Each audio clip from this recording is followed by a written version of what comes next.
There's a sentence in a Columbus Dispatch report that I keep rereading because I think it quietly changes the shape of this entire case. It's not about the house, not about the 12 by 12 room, not the smell, not any of the things that have already been said on record by officials. More times than I can count at this point, it's about a cousin. The dispatch found that a cousin of Gary Siders Sr., a different branch of this family, not the 4 people currently sitting in jail, also married a 15-year-old girl. And that's not the only one. There's a second instance too, according to the same reporting. 2 more people, same family tree, same pattern. I want to sit with that for a second actually before going anywhere else, because I think there's a version of this story, the version most people have already absorbed, where what happened is treated as something that belongs entirely to 4 individuals, something contained, something that started and ended inside one house with one set of choices made by one small group of people. And I don't think that's wrong exactly, but I think it might be incomplete. If you followed this case, you know the basics already, so I'm not going to walk through the discovery again, or the initial charges, or the press conference language everyone's already heard repeated 100 times. What I want to do today is something narrower. I want to look at what it actually means, legally, practically, and honestly, when a pattern like this shows up in the extended family, not just the defendants. Let's start with what's actually documented, because I think it matters to be precise here. Elizabeth Siders was 15 when she married Gary Siders Jr., who was 18 at the time. That marriage took place at the Vinton County Courthouse in West Virginia in March of 2008. Court records reviewed by local reporters confirm the eldest child removed from the home, now 18 years old, was born just 2 months after that wedding. That much has been public for weeks now. What's newer, and what came specifically from the Columbus Dispatch's own reporting, is that pattern of a very young teenage bride wasn't unique to Elizabeth and Gary Jr. It shows up again, separately, in at least 2 other instances within the broader Siders family. One involving a cousin of Gary Sr. I want to be careful with how I frame this, because I think it's exactly the kind of detail that's easy to misuse, to turn into something bigger and more sinister sounding than what's actually been established. So let me say plainly what this is and isn't. This isn't evidence of a crime committed by anyone other than the 4 people already charged. Nobody else has been arrested. Nobody else has been named as a suspect in the child endangerment case itself. The cousin the dispatch identified isn't accused of anything related to what happened in that house on Omer Street. I want that to be completely clear before I go any further, because I don't want anyone walking away from this video thinking otherwise. What I think it actually represents, is something more like a data point, a piece of context, evidence, not of a crime, but of a cultural pattern that existed in this extended family well before anyone was aware of what was happening inside that particular house. And I think patterns like that matter, honestly, more than we usually give them credit for. Here's why. When you're trying to understand how something like this could have gone on for years, and that question has been asked constantly since this case broke, by reporters, by former prosecutors, by basically everyone who's looked at the timeline, you're really asking about normalization. About what, within a specific family or community, gets treated as unremarkable instead of alarming. A marriage between a 15-year-old and an 18-year-old is legal under specific circumstances in some states with parental consent, which is exactly what happened here, according to the records. It's not automatically evidence of abuse on its own, legally speaking, but when you see that same basic pattern repeat itself more than once across different branches of the same family tree, spanning what appears to be different generations, that starts to look less like an isolated decision 2 young people made and more like something closer to an inherited norm. A thing that, within this particular family, simply wasn't questioned the way it might be questioned somewhere else. I didn't speak with him myself, but a former Pike County prosecutor named Rob Junk did an interview about exactly this. And I think what he said is worth including here because he's someone who actually prosecuted cases in this same region of southeastern Ohio. And I think his perspective carries real weight. He was asked directly whether this kind of thing, A teenager getting married, specifically to a much older partner, was something he'd seen much of in his own career, in that same part of the state. And his answer was direct. He said no. Not now, anyway. He said if he'd gotten wind of an adult trying to marry a 15-year-old while he was prosecutor, his first call would have been to Children's Services. His second call would have been to the sheriff's office, just to be sure. He did add something important, though, that in generations past in that same region, this kind of thing was more common. He wasn't sure if it was generational or geographic, in his words, but he was clear that it isn't something he sees much of anymore. And he said, and I think this line matters, thank goodness, I think that's actually the most useful framing anyone's offered publicly on this specific question. Not this family is uniquely monstrous. Something closer to, this may be a remnant of an older pattern, one that used to be more broadly accepted in parts of rural Appalachia, and that mostly faded out, except apparently within this particular family line, where it seems to have persisted. That's a different kind of explanation than the ones that have dominated a lot of the online conversation around this case. It's less dramatic, honestly. It doesn't give you a single villain or a single decision point where everything went wrong. It gives you something slower and harder to point at. A norm that didn't get corrected in time, in one specific family, while it did get corrected almost everywhere around them. I don't think that makes what allegedly happened inside that house any less serious. I want to say that clearly because I don't want this to read as an excuse, and I don't think it is one.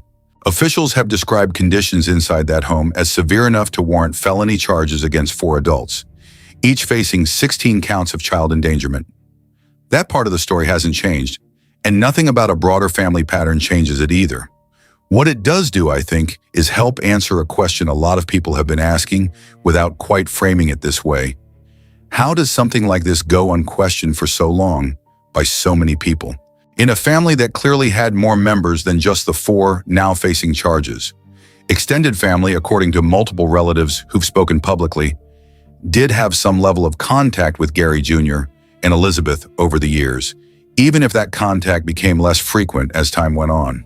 If a pattern like early marriage was already normalized somewhere in that broader family history, it's not hard to imagine how other warning signs, things that might have registered immediately to an outsider, could have blended into a family context where certain kinds of boundary-crossing behavior simply weren't treated as unusual. Not because everyone involved was complicit in anything, just because the baseline of what counted as normal was already different from what most of us would consider normal. I want to shift for a second, because there's something else that came out of that same reporting cycle. A completely different thread, but one that I think actually connects to this same broader question about how isolation happens and how it goes unnoticed. Investigators have said the children removed from the home had access to phones and social media accounts. Specifically the older children. That detail surprised a lot of people when it first came out, honestly, because it seems to contradict the image most people had already formed of total, complete isolation. If these kids were as cut off as officials have described, why would they have had internet access at all? I don't think that contradiction is as strange as it first appears, though, once you actually think about what those accounts reportedly contain. According to reporting from people who've reviewed them, there were no personal photos, no pictures of the kids themselves, their faces, their lives. What was there instead was reposted content, anime clips, TikTok videos that weren't originally theirs, some of it, according to the same reporting, genuinely sad in tone. The kind of content that reads less like someone documenting their actual life and more like someone borrowing other people's stories because they didn't have one of their own to tell yet, or didn't feel safe telling it. A phone in that context isn't necessarily a sign of freedom. It can just as easily be a sign of containment. Something handed to a child specifically to keep them occupied, indoors, quiet, out of the way, without ever needing to take them anywhere or let them interact with anyone in person. I'm not stating that as a confirmed fact about what happened in this specific case, because I don't have access to what investigators have actually concluded about intent. But it's a plausible reading of what's been described, and I think it's worth naming, because it reframes what a phone can represent. Not always connection, sometimes just a very quiet kind of containment. There's a practical piece of this too, one that I think has been underexplained in most coverage. Those devices, phones, tablets, whatever was seized from the home, are reportedly being sent for forensic analysis, the kind of digital forensics work that specialized cybercrime units typically handle. That process can reveal a lot. Location history. What accounts were logged into and when? Messages, if any, were sent. It's also notably slow. The former prosecutor I mentioned earlier described this exact kind of digital forensic work from his own career on an unrelated homicide case in the same general region. And he was clear that it takes real time, not because anyone's being careless, but because there's simply a lot of material to go through, and the people doing that work have limited capacity and a long queue of other cases competing for the same resources. I bring that up because I think it partly explains something else that's confused a lot of people following this case: why it's taking so long to get to a grand jury. Vinton County, where this case is being prosecuted, only convenes a grand jury roughly every month and a half. That's just the reality of a small rural county with a limited caseload and limited court resources. It's not evasion, it's not stalling, it's the actual operational rhythm of a very small county court system that suddenly has to handle one of the most complex cases in its history on the same schedule it uses for everything else. The former prosecutor put a rough timeline on it when asked directly. He said if he had to guess, probably a couple more months. He was careful to frame that as an estimate, not a confirmed date, but his reasoning made sense to me. You want full medical evaluations completed. You want behavioral assessments of children who may have extremely limited verbal ability, given what's been described about their isolation. You want everything back from the state crime lab, including whatever comes out of that digital forensics work. None of that happens quickly, and rushing it would arguably do more harm than good, both to the integrity of any eventual prosecution and to the well-being of the children at the center of this case. I keep thinking about something specific he said actually, about why those evaluations matter so much in a case like this one. If children haven't been in school, haven't had regular contact with people outside their immediate family, the challenge isn't just documenting what happened to them physically, it's figuring out what they're even capable of communicating, and how. That's not a small logistical footnote. That's potentially the difference between a case that has a clear, provable timeline of what happened and one that stays frustratingly incomplete, not because investigators didn't try, but because some of the only witnesses who could describe the last several years of their own lives may not yet have the tools to do that in a way a courtroom or even a forensic interview can fully capture. So where does all of this actually leave us? 4 adults remain charged, each facing 16 counts of child endangerment. All 4 have pleaded not guilty. That matters, and I'm going to keep saying it clearly every time I cover this case, because it's easy, understandably, to talk as though guilt has already been settled somewhere along the way. It hasn't. Not legally, and not yet.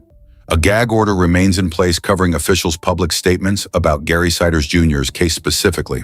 A second request covering Christina Siders is still pending, with no ruling yet from the court. The grand jury still hasn't returned an indictment, and based on the timeline described by people who understand how this specific county's court system actually operates, that's likely still weeks or months away, not days.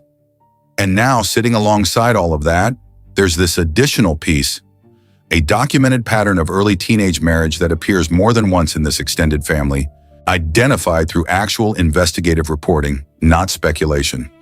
Not proof of a crime committed by anyone beyond the 4 people already charged.